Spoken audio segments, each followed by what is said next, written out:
नमस्कार, मैं संयोग हूँ और फार्मिंग विद संयोग में आपका स्वागत है। भाई साहब, कुछ चुनिंदा किसानों ने, बहुत सारे तो नहीं कहूँगा क्योंकि मेरे इतने सब्सक्राइबर नहीं है, ना ही इतने देखने वाले हैं। उन्होंने कहा है कि भैया मक्के पर वीडियो बनाओ, इस बार बरसात में बहुत मक्का लगने वाली है। तो मैंने जो मक्के के किसान थे, बहुत सारे मक्के के किसान जिन्होंने अच्छा उत्पादन लिया, उन सभी किसानों से फीडबैक लिया। अब भाई साहब, फीडबैक इतना ज़्यादा हो गया कि मैं उन बातों को लिख नहीं सका। इसलिए मैंने कुछ खास जो बात थी मक्के की खेती को लेकर उन्हें लिखा है, वो मैं आपसे शेयर करूंगा। फिलहाल मैं सबसे बढ़िया बात ये बता दूं कि जो भी दलहनी फसलों वाले खेत होते हैं, जैसे कि हमने गर्मी में मूंग लगाई है और उस खेत में अगर हम मक्का लगाएंगे तो मक्का बहुत ही बढ़िया उत्पादन देगा। दूसरी बात यह है कि मक्के के खेत में गहरी बखरनी जैसे कि पिलाऊ वगैरह हम करते हैं तो वो हमें नहीं करनी है, उससे मक्का गिरने की दिक्कत आती है। कुछ लोग बेड पे मक्का लगाते हैं, कुछ लोग सिंपल लगाते हैं। अब आपके पास बेड वाली सीडल नहीं है तो आप सिंपल ही मक्का लगाओगे। तो भाई साहब, आज हम पूरी मक्के पर ही चर्चा करने वाले हैं। तो भाई साहब, मक्का लगाने के लिए टेम्परेचर की अगर हम बात करें तो मक्का लगाने के लिए 17 से 26 डिग्री तक का टेम्परेचर होना चाहिए। ये बहुत ही अच्छा रहता है। और उसके बाद में अगर हम महीने की बात करें बरसाती मक्का लगाने के लिए तो 21 जून से लेकर 15 जुलाई तक का जो समय रहता है वो बरसात में मक्का लगाने के लिए बहुत ही उम्दा समय रहता है। इसमें 95 से 100 दिन वाली जो भी मक्काएँ रहती है वो भाई साहब बहुत अच्छी रहती है। मतलब उन मक्का को मेरे हिसाब से तो लगाना चाहिए। ऐसे ही हम अगर बात करें तो ये जो पीएच रहता है ये 6.5 से 7.5 के बीच में मक्के की खेती के लिए अच्छा रहता है। पर हमें इतनी गहराई में नहीं जाना है, हम तो बस तारे के याद रखें कि 21 जून से 15 जुलाई तक मक्का लगाना हमारे लिए बेहतर रहेगा।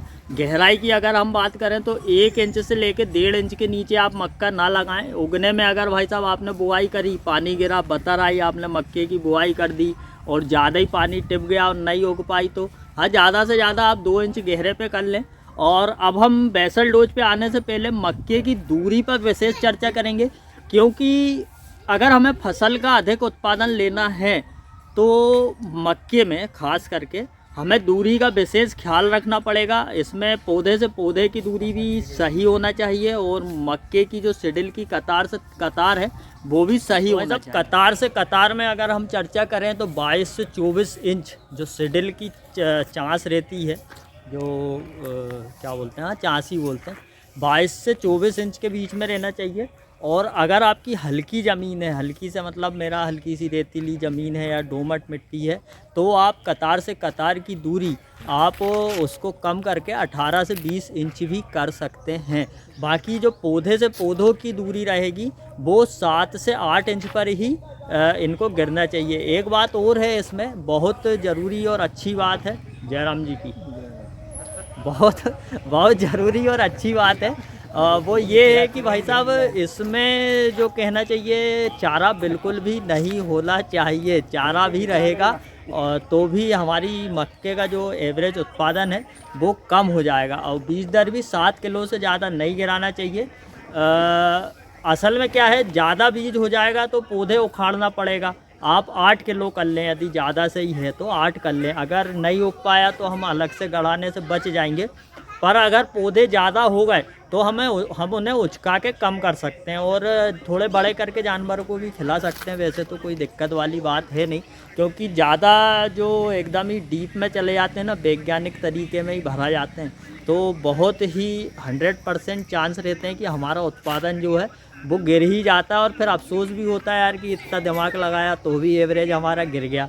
अब बात करते हैं भाई साहब हम किस्म की अगर हम बात करें किस्म की, तो हाइब्रिड में बहुत सी किस्में हैं, बहुत ही सारी किस्में हैं और सभी किस्में एक से बढ़ के एक बहुत बढ़िया है।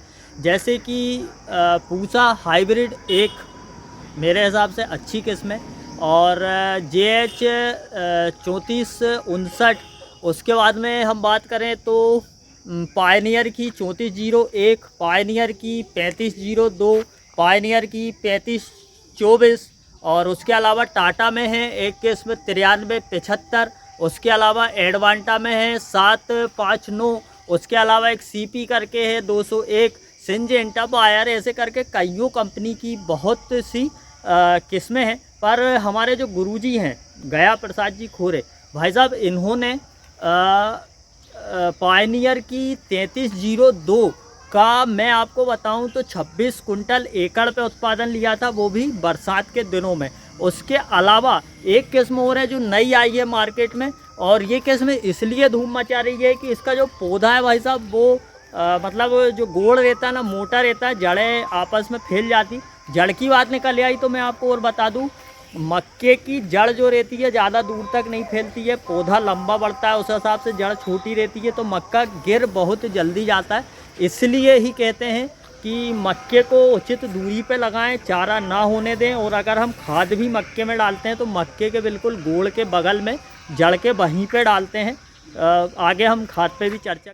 ये डेकाल्व की 9133 किस्म है। ये भाई साहब इसको आप ठंड, बरसात, गर्मी सभी सीज़न में बुआई इसकी कर सकते हो। बाकी सभी किस्मों को सभी सीज़न में आप बुआई कर सकते हो, पर ये जो डेकाल्व है, ये डंडी हिल रही इसलिए मैं ऐसा पकड़ ले रहा हूँ। ये अधिक बरसात और कम बरसात, अगर आपको मतलब तावड़ा भी पड़ गया तो भी ये रिस्पांस दे जाएगी, नहीं पड़ेगा तो भी दे जाएगी।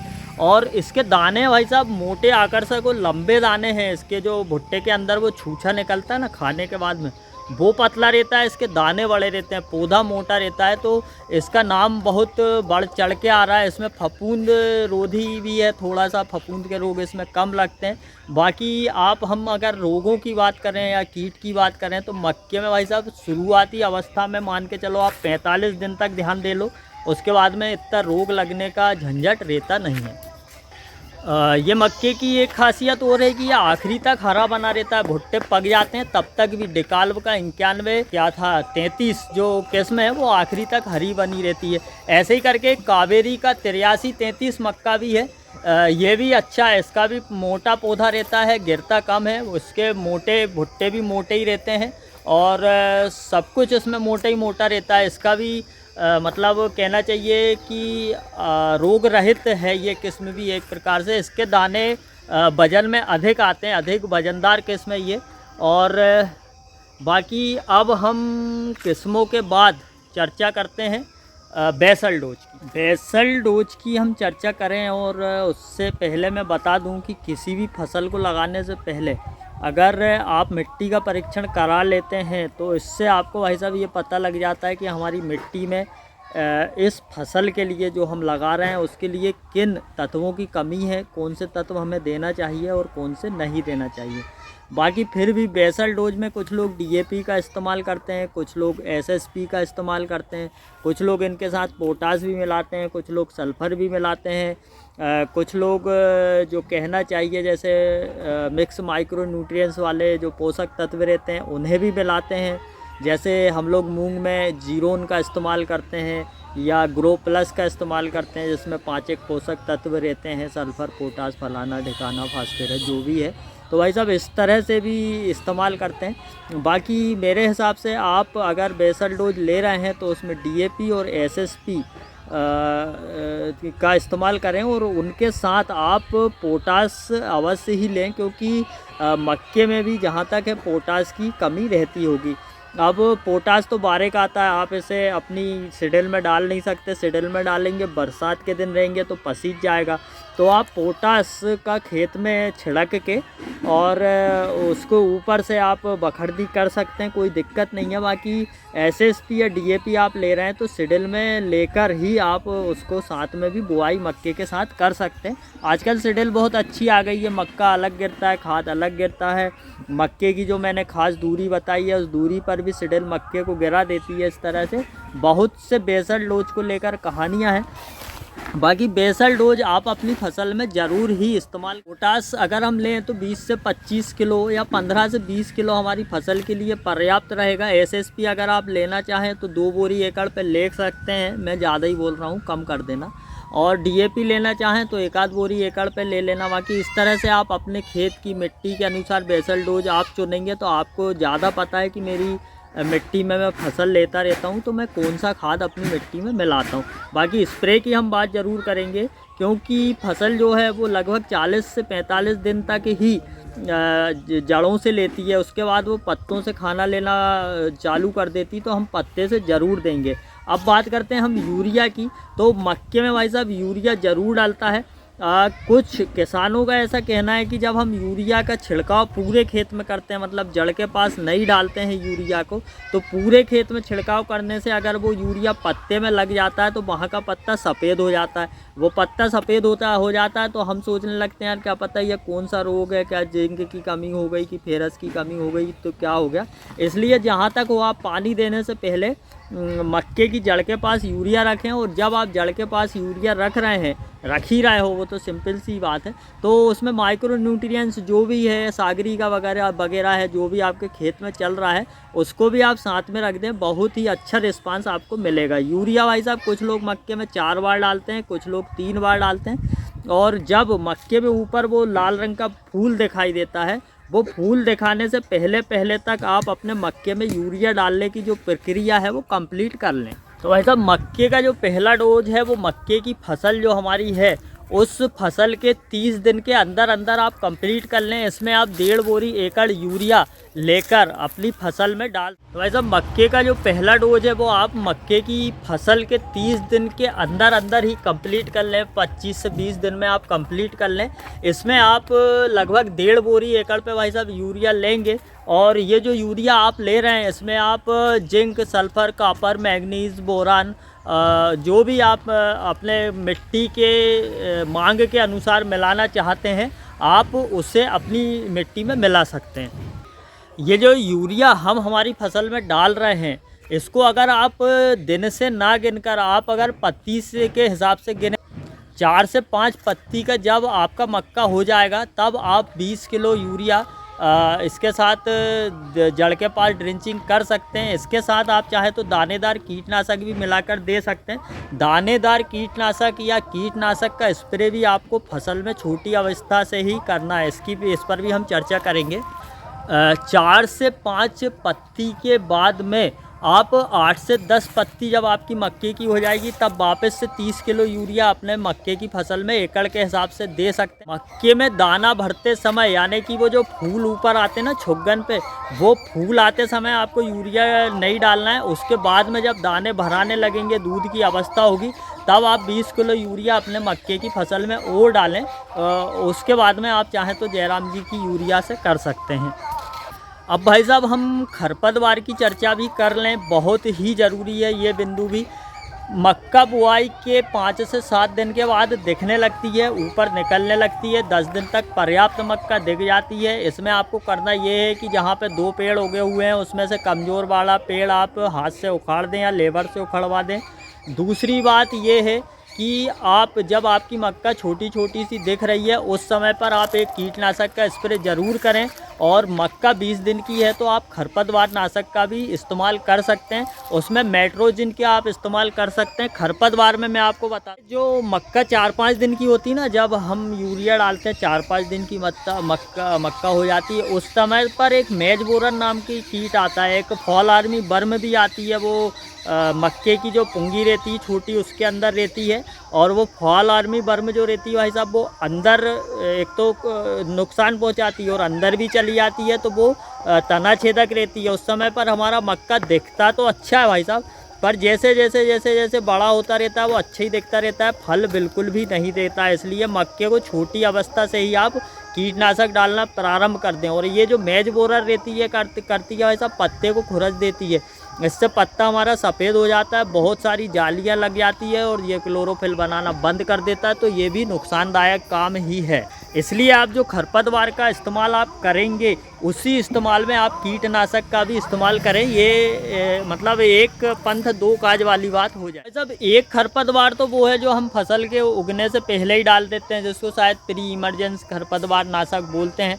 इसके लिए एट्राजिन 50% WP वाला ये आता है, ये 600 ग्राम एकड़ में चला जाता है। इसे बोने के 3 से 4 दिन के अंदर हमें हमारे खेत में डालना ज़रूरी है। ये क्या करता है, जो नुकीले पत्ते होते हैं, गोल पत्ते होते हैं, चौड़े पत्ते होते हैं, इन खरपतवारों को उगने से रोक देता है। अगर हम उगने के बाद में खरपतवार नाशक डालने की बात करें तो उसके लिए भाई साहब टेम्परामेज़ोन, ट्रेंजियर या ग्लाइडो के नाम से आता है, ये आप इस्तेमाल कर सकते हैं। एक बायर का लोडीज़ और क्रिस्टल का तंबोला के नाम से आता है, ये भी इस्तेमाल कर सकते हैं। लोडीज़ का डोज तो मुझे पता है 30 ml एकड़, और तंबोला का भी 30 ml एकड़ ही जाता है। वो दोनों ही चारों ही बहुत बढ़िया है, अच्छा रिस्पांस देते हैं। इसके साथ ही आप मोथा से परेशान हैं भाई साहब, तो आप मोथा के लिए अपने खेत में सैंपरा डाल सकते हैं। सिर्फ एक ही दवाई है जो मोथा के लिए काम करती है। इसके अलावा और भी बहुत से चारे हैं। कुछ किसान क्या करते हैं कि 2,4-D का इस्तेमाल करके भी चारे का नियंत्रण करते हैं, पर मेरे हिसाब से आप मक्के की फसल में 2,4-D का इस्तेमाल ना करें। अगर ये ज़्यादा डल जाती है तो हमारी मक्के की फसल लास्ट तक प्रभावित रहती है। और किसी भी प्रकार का जो मार्केट में कहते हैं ना, उन्होंने कहा ये ले जाओ भैया, ये डालना, इससे बहुत अच्छा रिस्पांस मिलेगा, तो वो इस प्रकार के हर्बिसाइड भी मत लेके जाना। इससे आपकी मक्के की फसल आड़ी टेढ़ी हो जाएगी, बिल्कुल भी भाई साहब सही नहीं बन पाएगी। तो भाई साहब हमने मक्के में हर्बिसाइड की बात कर ली है, हमने कीटनाशक की भी एक तरह से बात कर ली है, पर हम मक्के की फसल में कीटनाशक में क्या डालें इस पर हमने चर्चा नहीं करी। आप कीटनाशक में भाई साहब प्रोफेनोफास साइपरमेथ्रिन ले सकते हैं, मामेक्टिन बेंजोइड ले सकते हैं, कार्टाप हाइड्रोक्लोराइड ले सकते हैं। ये सभी जो आप मूंग में, सोयाबीन में डालते हैं, ये सभी कीटनाशक इस्तेमाल कर सकते हैं।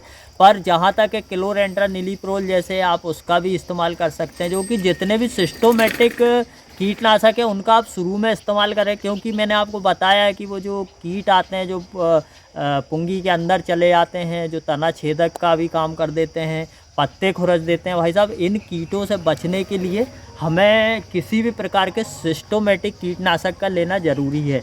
तो ये तो हो गया कीटनाशक। अब आप हर्बिसाइड के बाद में आप, अगर आपकी फसल आपको लग रही है यार थोड़ी सी दब गई है, कमज़ोर हो गई है, गड़बड़ हो गई है, और हर्बिसाइड के बाद में भी आप एक आध डोज कीटनाशक का दे रहे हैं, वैसे तो जहाँ तक वो आप देखो मक्का बड़ी हो जाएगी तो जब हमें तो दानेदार कीटनाशक ही चलाना पड़ेगा। पर जब तक मक्का छोटी है तब तक आप अपनी फसल में जो अपना स्प्रे वाले कीटनाशक है वो चला सकते हैं। आप इन कीटनाशक के साथ भाई साहब आप चाहें तो चिलीटेड जिंक 100 ग्राम में ले सकते हैं। ये मेरे किसानों से पूछा हुआ और मेरा अनुभव किया हुआ है, इसलिए मैं आपको बताता हूँ। और हर एक फसल में इस प्रकार की जो स्प्रे है, जो वो पौधे को बूम करने के लिए, या कहना चाहिए कि अंदरूनी ताकत देने के लिए, स्टोरेज बढ़ाने के लिए, वो मैं आपको बता देता हूँ। आप चिलीटेड जिंक ले लें 100 ग्राम, उसके साथ मैग्नीशियम सल्फेट ले लें आप 1 किलो के लगभग, फेरस सल्फेट ले लें आप 500 जो कीटनाशक है उसके साथ मिलाकर स्प्रे कर दें पर एकड़ में। आपको भाई साहब बहुत आनंद आ जाएगा, क्योंकि ये बहुत ही अच्छा है। देखो मक्के में बहुत से किसानों ने कहा यूरिया की ज़रूरत पड़ती है, यूरिया ज़्यादा देना चाहिए, यूरिया ज़्यादा देना चाहिए। भाई साहब मेरा कहना ये है कि यूरिया की मक्के को जितनी ज़रूरत रहेगी उतनी रहेगी। अपन ज़्यादा भी दे देंगे तो पौधे ही बढ़ाएंगे, उसके अलावा कुछ नहीं करेंगे। यूरिया दें आप 3 बोरी एकड़ तक, यानी कि 150 किलो एकड़ तक दे दें, पर उसके अलावा सूक्ष्म पोषक तत्व जो हैं उनका भी आप इस्तेमाल मक्के की फसल पे करें। तो भाई साहब वीडियो बहुत लंबा हो रहा है, और आज जो भी खास बातें थी, जो स्प्रे थी या कीटनाशक था, बुआई कैसे करना है, ये सभी मैंने आपको बता दी है। बाकी और कुछ भी रह जाएगा तो आप पूछिएगा, मैं उस पर से वीडियो बनाऊंगा। बाकी जो कुछ मेरे दिमाग में था वो मैंने आपको बता दिया है। मैं उम्मीद करूंगा कि भैया ये वीडियो आपको अच्छी लगी होगी, और अच्छी लगे तो शेयर कर देना, नहीं लगे तो कोई बात नहीं है। आज्ञा चाहूँगा। जय राम जी।